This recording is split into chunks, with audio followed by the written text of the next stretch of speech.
नमस्कार। आप सभी का बहुत बहुत स्वागत है हमारे YouTube चैनल में। दोस्तों, क्या आप लोगों ने कभी ऐसा सुना है कि पीपल के पत्ते से किसी का वशीकरण किया जा सकता है? आपने तमाम प्रकार के प्रयास किए होंगे, बहुत से लोगों को तंत्र मंत्र साधना करते हुए देखा होगा और ये देखा होगा कि बहुत सारी चीज़ों का इस्तेमाल करके और घर की बहुत सारी ऐसी सामग्रियों का इस्तेमाल करके वह किसी को भी वश में कर लेते हैं।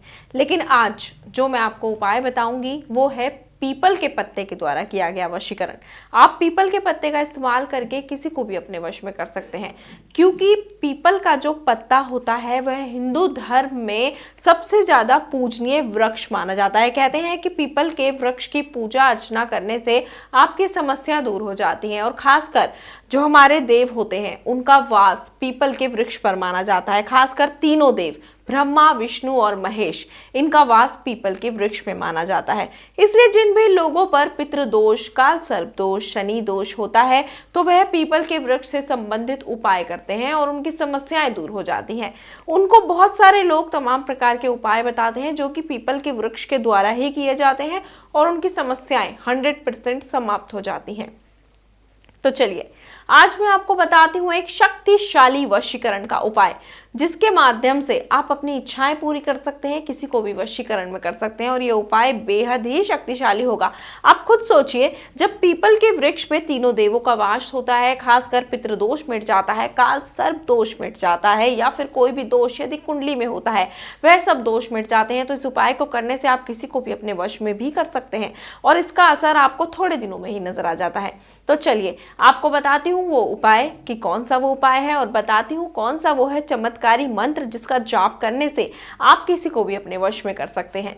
तो आपको क्या करना है, इसके लिए आपको चाहिए एक लाल रंग का पेंट या फिर एक लाल रंग का स्केच। इसके बाद आप पीपल के पेड़ के पास जाएं और पीपल के पेड़ के पास जाके आपको लेना है एक पीपल का पत्ता। जी हाँ, बिल्कुल जैसे ये पत्ता आपको दिख रहा है, आपको सेम टू सेम ऐसे पत्ता लेना है। मतलब कि वो पत्ता कहीं से खंडित, टूटा हुआ या फिर सूखा हुआ नहीं होना चाहिए।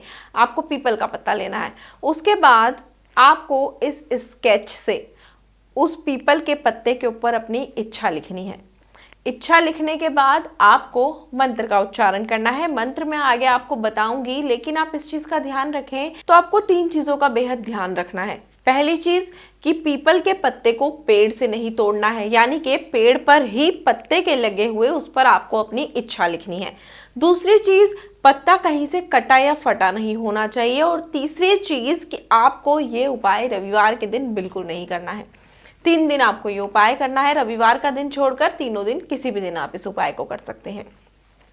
तो पीपल के पेड़ के पास जाएं, पत्ते को बिना तोड़े उसके ऊपर अपनी इच्छा लिखें और इच्छा लिखने के बाद उस पत्ते को थोड़ा सा फोल्ड करके लाल रंग के कलावे से आपको उसको बांधना है। यानी कि ऐसा लाल रंग का कलावा आपको लेना है और पत्ते को बिना तोड़े थोड़ा सा फोल्ड करके लाल रंग के कलावे से आप उसको बांध दें और बांधते समय आपको एक मंत्र का उच्चारण करना है। मंत्र नोट कर लीजिए, ओम ह्रीं अश्वतथ्य स्वाहा। इस मंत्र का जाप आपको करना है। ओम ह्रीं अश्वतथ्य स्वाहा। इस मंत्र का उच्चारण आप 7 बार करें और पीपल देवता से प्रार्थना करें कि आपकी मनोकामनाएं जल्दी से जल्दी पूरी हो जाएं। इस प्रकार आपको लगातार 3 दिन इस प्रयोग को ध्यान पूर्वक करना होगा। उसके बाद आप पीपल के पेड़ पर जब तीनों दिन जाकर ये उपाय कर लें तो चौथे दिन आप उन तीनों पत्तों को पीपल के पेड़ से तोड़कर पेड़ के नीचे ही थोड़ी सी मिट्टी खोदकर वहां पर दबा दें। यकीन मानिए, ये उपाय करने के बाद आप जिसको चाहे उसको अपने वश में कर सकते हैं। लेकिन बस इस चीज का ध्यान रखिए कि रविवार के दिन ये उपाय आपको बिल्कुल नहीं करना है, नहीं तो आपका जो उपाय है वो सफल नहीं होगा, आपकी इच्छा पूरी नहीं होगी। तो दोस्तों, इस प्रयोग को आप अच्छे तरीके से कीजिए, जिस तरीके से बताया है उसी तरीके से कीजिए। ठीक तरीके से करेंगे, ठीक विधि से करेंगे तो अवश्य ही आपकी मनोकामना पूरी हो जाएगी।